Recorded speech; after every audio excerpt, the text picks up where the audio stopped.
15 লক্ষ টাকা দিয়ে ছাগল কেনে, 20 লক্ষ টাকা দিয়ে গরু কেনে, এত টাকা পাইলো কোথায়? এই মিডিয়া যখন তোলপাড় শুরু হয়ে গেল, তখন এই ছেলের বাবা মতিউর রহমান বলতিছে ইফাত আমার সন্তান না। কি বুঝলেন? যখন বিপদের মধ্যে পড়েছে, একটা কথা আছে, ঠেলার নাম বাবাজি। নিজের সন্তান যখন 15 লক্ষ টাকার ছাগল ক্রয় করে বলল আমি বাবাকে উপহার দেব, সে কুরবানি করবে, বাবা সন্তানকে অস্বীকার করলো বিপদে পড়ার ভয়ে। ঢাকা শহরে একটা শিল্পপতির ছেলে, রাজস্ব কর্মকর্তার ছেলে, নাম হলো ইফাত, কুরবানির 3 দিন আগে একটা ছাগল ক্রয় করেছে 15 লক্ষ টাকা দিয়ে। একটা ছাগলের দাম 15 লক্ষ টাকা। মিডিয়ার মধ্যে যখন তোলপাড় হয়ে গেল, হইচই সৃষ্টি হলো, এত টাকা সে পেল কোথায়? 19 বছরের যুবক 15 লক্ষ টাকা দিয়ে ছাগল ক্রয় করলো, জানি না আর বাড়িতে কত কোটি টাকা আছে। মিডিয়া যখন তার পেছনে লাগলো, তোলপাড় শুরু হয়ে গেল। পরিচয় বের হলো, সে একটা রাজস্ব কর্মকর্তার ছেলে, রাজস্ব কর্মকর্তা মতিউর রহমানের ছেলে ইফাত। তখন সাংবাদিকরা দুদকের মাধ্যমে আহ্বান করলো, তদন্ত করো, এর বাড়িতে কত কোটি টাকা আছে, এর বাবার কত আত্মসাৎ করা টাকা আছে। 15 লক্ষ টাকা দিয়ে ছাগল কেনে, 20 লক্ষ টাকা দিয়ে গরু কেনে, এত টাকা পাইলো কোথায়? এই মিডিয়া যখন তোলপাড় শুরু হয়ে গেল, তখন এই ছেলের বাবা মতিউর রহমান বলতিছে ইফাত আমার সন্তান না। কি বুঝলেন? যখন বিপদের মধ্যে পড়েছে, একটা কথা আছে, ঠেলার নাম বাবাজি। নিজের সন্তান যখন 15 লক্ষ টাকার ছাগল ক্রয় করে বলল আমি বাবাকে উপহার দেব, সে কুরবানি করবে, বাবা সন্তানকে অস্বীকার করলো বিপদে পড়ার ভয়ে। আমরা তো হাদিসের মধ্যে পড়েছি, কিয়ামতের ময়দানে যখন বিচার শুরু হবে, সূর্য যখন মানুষের মাথার উপরে চলে আসবে, সন্তান পিতামাতার পরিচয় দেবে না, পিতামাতা সন্তানের পরিচয় দেবে না, স্ত্রী স্বামীর পরিচয় দেবে না, স্বামী স্ত্রীর পরিচয় দেবে না। এই হাদিস শুনে খটকা লেগেছে, ভালো বিশ্বাস হয়নি যে সত্যি সত্যি কি এমন হতে পারে। আজকে প্রমাণ হচ্ছে হাসর হওয়া দরকার নাই। এই দেশের ভেতরে বিপদে পড়লে বাবা তার সন্তানকে অস্বীকার করে। তার মানে আল্লাহ তাআলা যেন আমাদেরকে আঙুল দিয়ে এই ঘটনার মাধ্যমে শিক্ষা দিচ্ছে, এই দুনিয়ার মধ্যে বিপদে পড়লে সন্তান বাবার পরিচয় দেয় না, বাবা সন্তানের পরিচয় দেয় না। আর হাসর তো মহা কঠিন। সন্তান যখন বাবাকে বাবা বলে পরিচয় দেবে, বাবা বলবে না আমি জীবনে তো বিয়েই করি নাই, সন্তান হলো কোথা থেকে।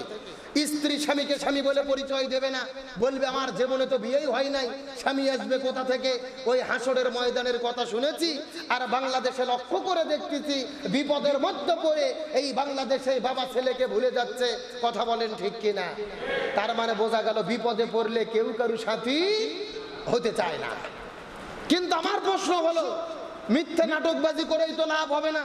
সাদেক এগ্রো থেকে ছাগল কিনেছিল, হঠাৎ করে তারা পোল্ট্রি মেরে বললে ছাগল ক্রয় করেনি, 1 লক্ষ টাকা দিয়ে চলে গেছে, পরে আর নেয় নাই। আমার কথা সুস্পষ্ট, এই ইফাত এবং তার বাবা রাজস্ব কর্মকর্তা এবং সাদেক এগ্রো, এদের সমস্ত নাটকবাজি বন্ধ করার জন্য এদেরকে আইনের আওতায় নিয়ে এসে তদন্ত করে দেখা দরকার এরা কত কোটি টাকার দুর্নীতি করেছে। আমার দেশের টাকা, আপনার টাকা, আমার টাকা, আমাদের ট্যাক্সের টাকা তারা কোটি কোটি টাকা চুরি করে বিদেশে পাচার করে, বেগুন পাড়া তৈরি করে, কোটি টাকা দিয়ে, লক্ষ টাকা দিয়ে 15 লক্ষ টাকার ছাগল কেনে। আপনাদের কি মনে হয় 15 লাখ টাকা থেকে হালাল টাকা উপার্জন করে ছাগল কেনা কিনা সম্ভব? হালাল টাকা দিয়ে তো লক্ষ টাকারই কুরবানি কেনা সম্ভব নয়। এত টাকা তারা দুর্নীতি করেছে। আজকে 20 লাখ 30 লাখ টাকার গরু কুরবানি হয় মানুষকে দেখানোর জন্য না। আপনি 20 লক্ষ টাকার একটা গরু কুরবানি না দিয়ে 20 লক্ষ টাকার 20টা গরু কুরবানি দেন, গরিবরা গোশত বেশি পাবে, তারা লাভবান হবে। আজকে আমরা 2 লাখ টাকার ছাগল কিনি, কি দরকার? আপনি 20,000 টাকা করে 5টা ছাগল কেনেন, 5টা কুরবানি দেন, গোশত বেশি হবে, গরিবরা লাভবান হবে। কিন্তু এদের ধান্দা না, বড়টা কিনবো, মিডিয়াতে প্রচার হবে, আমি ভাইরাল হয়ে যাব। তার মানে এটাকে আল্লাহর জন্য নাকি লোক দেখানোর জন্য? সম্মানিত উপস্থিত হাজিরিন, আমরা যে সময় মসজিদে জুমার নামাজ আদায় করার জন্য উপস্থিত হয়েছি, ঠিক এই সময় যদি আমরা লক্ষ্য করে দেখি বাংলাদেশের সিলেটের দিকে আজকে হাজার হাজার লক্ষ লক্ষ মানুষ ঘর বাড়ি ছাড়া, বন্যার কারণে তাদের বাড়ি ঘরগুলো পানির নিচে ডুবে আছেন, রাস্তাঘাটগুলো পানিতে ডুবে গেছেন। লক্ষ লক্ষ মানুষ অসহায় হয়ে পড়েছে, থাকার মতো তাদের জায়গা নেই, ঘুমানোর মতো কোনো সুযোগ নেই, পেটের মধ্যে কোনো খাবার নেই। আজকে লক্ষ লক্ষ মানুষ তারা পানি বন্দি, বন্যার কারণে। আমরা হয়তোবা জুমার নামাজ উপস্থিত হয়েছি, মসজিদে নামাজ আদায় করব, আর মসজিদেও যেতে পারবে না, তার কারণ মসজিদগুলো পানির নিচে ডুবিয়ে আছে। আমরা দোয়া করি আল্লাহ তাআলার কাছে খুতবা শুরুর প্রারম্ভেই আল্লাহ তাআলা যেন সিলেটের বন্যার্ত অসহায় মানুষকে হেফাজত করে, সকলে বলেন আমিন। চিৎকার করে বলেন, বিপদ থেকে মানুষদেরকে মুক্ত করতে পারে কে? আজকে শুধু বাংলাদেশ সরকার একা চাইলেই এই লক্ষ লক্ষ মানুষের পাশে দাঁড়াতে পারবে না, তাদের মুখে খাদ্য দিতে পারবে না, বরং বাংলাদেশের 16 কোটি মানুষের প্রত্যেকের দায়িত্ব এই বন্যার্ত মানুষের পাশে দাঁড়ানো। তাদেরকে আমরা যতটুকুই পারি, লক্ষ কোটি টাকার দরকার নেই, আমরা 10 টাকার মুড়ি দিয়ে 10 টাকার ছোলা বুট দিয়েও যদি তাদের পাশে দাঁড়াই, এটাই হবে আমাদের জন্য দায়িত্ব। রাসূল করিম সাল্লাল্লাহু আলাইহি ওয়াসাল্লাম হাদিস শরীফের মধ্যে বলেন, পুরো পৃথিবীর মুসলমানেরা হলো একটা দেহের মতো, একটা শরীরের মতো। শরীরের এক অঙ্গে আঘাত লাগলে যেরকম অন্য অঙ্গে কষ্ট অনুভূত হয়, একই রকম ভাবে পৃথিবীর যে কোনো প্রান্তে একজন মুসলমান কষ্ট পাইলে পৃথিবীর অন্য প্রান্তের মুসলমানেরা কষ্ট পাবে। এটাই হলো ঈমানের দাবি। যারা বলেন কিসের দাবি? আজকে আমরা দেখেছি সেই সিলেটের দিকে ইসলামী আন্দোলনের কর্মীরা তাদের পাশে দাঁড়াইছেন। আমিরে জামাত ডক্টর শফিকুর রহমান, ডক্টর শফিকুল ইসলাম মাসুদ, ইসলামী আন্দোলনের কর্মীরা, শহীদি কাফেলার কর্মীরা, আলেম সমাজ বন্যার্ত মানুষের পাশে দাঁড়িয়েছেন। নিজেরা দিনে রাতে ঘুম পেরে ঘুম জেগে, ঘুম না পেরে নৌকার মধ্যে উঠে খাদ্যগুলো নিয়ে নিয়ে তাদের বাড়িতে গিয়ে গিয়ে খাবার পৌঁছে দিচ্ছেন। বলেন আলহামদুলিল্লাহ। এটাই তো হযরত ওমর ফারুকের আদর্শ, এটাই তো রাসূল করিম সাল্লাল্লাহু আলাইহি সাল্লামের আদর্শ। কোনো মানুষ যেন অনাথ না থাকে, কোনো মানুষ যেন না খেয়ে না থাকে। বিপদের মধ্যে পড়লে রাতের বেলা ঘুরে ঘুরে রাস্তাঘাটে, গ্রামে গ্রামে, মহল্লায় মহল্লায় ঘুরে ঘুরে তাদের কাছে খাবার পৌঁছে দিতে হবে। এটাই হলো শাসকদের দায়িত্ব। কথা বলেন ঠিক কিনা? কিন্তু আমরা বাংলাদেশের শাসকদের দেখি নির্বাচনের আগে মানুষের বাড়ি বাড়ি যায়, মানুষের ঘরে ঘরে যায়, গরিবের বন্ধু, জনদরদি, সমাজসেবক, ডায়লগের অভাব নাই, বক্তব্যের শেষ নাই। অথচ নির্বাচন পার হয়ে গেলে 5 বছরে আর নেতাদেরকে খুঁজে পাওয়া যায় না। এমন নেতা আছে না নাই? আরো জোরে বলেন, আছে না নাই? একটা কথা মনে রাখবেন, বিপদের সময় যারা পাশে দাঁড়ায় মনে করবেন এরাই হলো প্রকৃত বন্ধু। আমরা দেখেছি মানবতার ফেরিওয়ালা কারা, শীতার্ত মানুষের মধ্যে শীতের বস্ত্র দেয় কারা, বন্যার্ত মানুষের মধ্যে খাবার দেয় কারা, শীতের দিনে পোশাক দেয়, খাবার দেয়, বন্যার্ত মানুষের মধ্যে খাবার দেয়, মহামারীর মধ্যে মানুষের মধ্যে খাবার দেয় কারা, গরিবদেরকে রিক্সা কিনে দেয় কারা, মহিলাদেরকে সেলাই মেশিন কিনে দেয়। এরকম আর্ত মানবতার সেবা যারা করে, মানবতার ফেরিওয়ালা হয়ে গরিব দুঃখী মানুষের পাশে যারা দাঁড়ায়, বিপদগ্রস্ত মানুষের পাশে দাঁড়ায়, এরাই হলো বাংলাদেশের সবচাইতে সর্বোত্তম মানুষ। কথা বলেন ঠিক কিনা? কিন্তু দুঃখজনক হলেও সত্য, আমরা সোনার মানুষদেরকে চিনতে পারি নাই, ভালো মানুষদেরকে দাম দিতে পারি নাই, ভালো মানুষকে মূল্যায়ন করতে পারি নাই। আজকে বন্যা যখন বাংলাদেশে প্রত্যেক বছর শুরু হয়, বাংলাদেশের সমস্ত মিডিয়াতে প্রচার করা হয় বন্যা কেমনে হলো। আকাশের পানি দিয়ে কিন্তু বাংলাদেশে বন্যা হয় না, বন্যা পানি হয় মিডিয়ার মধ্যে প্রচার করে উজানের ঢল, পাহাড়ের ঢল। কিন্তু উজানের ঢল কোথায় থেকে আসে, পাহাড়ের ঢল কোথায় থেকে আসে, এটা কিন্তু মিডিয়াতে বলে না। কারণ কি? আসল কথা যদি বলে তাহলে দাদা বাবুদের গায়ে লাগবে। কথা কর না কে?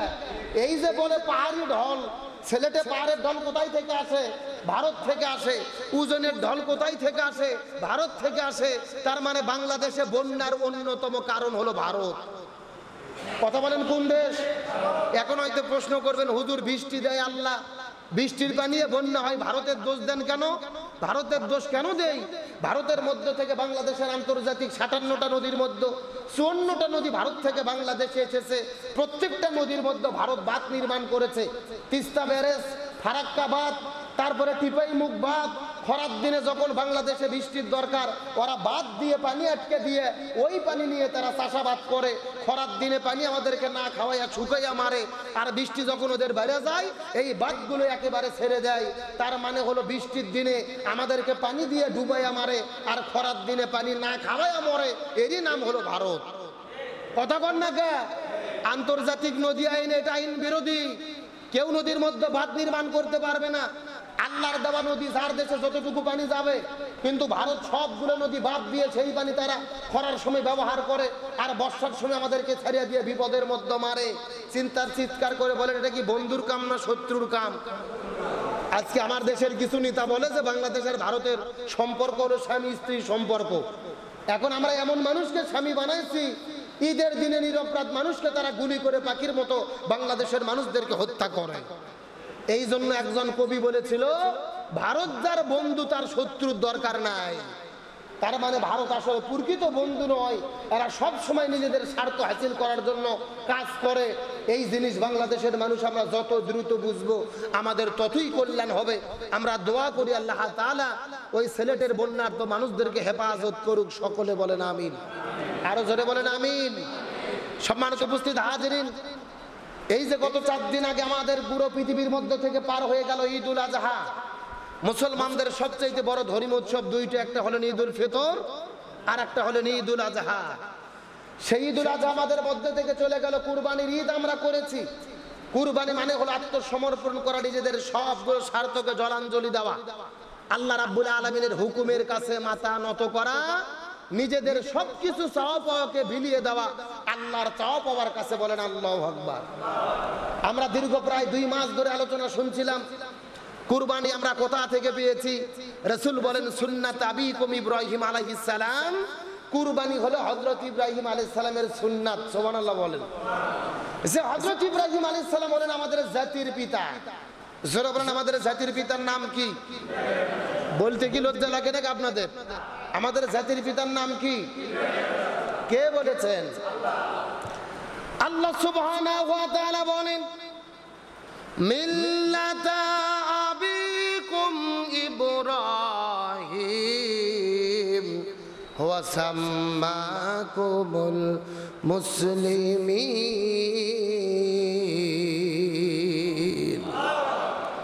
আল্লাহ রাব্বুল আলামিন বলে, হে পৃথিবীর মুসলমানেরা, ভালোভাবে জেনে নাও, কান খাড়া করে শুনে নাও, পৃথিবীর মধ্যে যত মুসলমান হযরত আদম আলাইহিস সালাম থেকে শুরু করে কিয়ামত পর্যন্ত আসবেন, প্রত্যেকটা মুসলমানদের জাতির পিতার নাম হলো হযরত ইব্রাহিম আলাইহিস সালাম।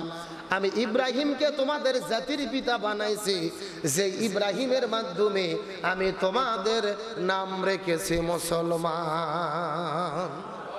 সুবহানাল্লাহ বলেন।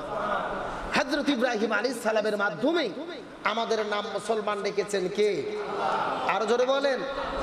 যে হযরত ইব্রাহিম আলাইহিস সালাম তার শিশু সন্তান ইসমাইলকে কুরবানি করলেন, কার হুকুমে? আরো জোরে বলেন। আল্লাহর হুকুমে নিজের সন্তানকে কুরবানি করতে গেলেন, আল্লাহর হুকুমে, আল্লাহর সন্তুষ্টি অর্জন করার জন্য। এই জন্য আল্লাহ তাআলা বলেন, যারা কুরবানি করবে, গরু ছাগল দুম্বা ভেড়া মহিষ যেটাই কুরবানি করুক না কেন, কুরবানি করতে হবে একমাত্র কার জন্য? আরো জোরে বলেন। অথচ দুর্ভাগ্যজনক হলেও সত্য, আমরা বাংলাদেশের 80% মুসলমান মানুষকে দেখানোর জন্য কুরবানি করি, আবার অনেকে গোশত খাওয়ার জন্য কুরবানি করি। কথা বলেন ঠিক কিনা?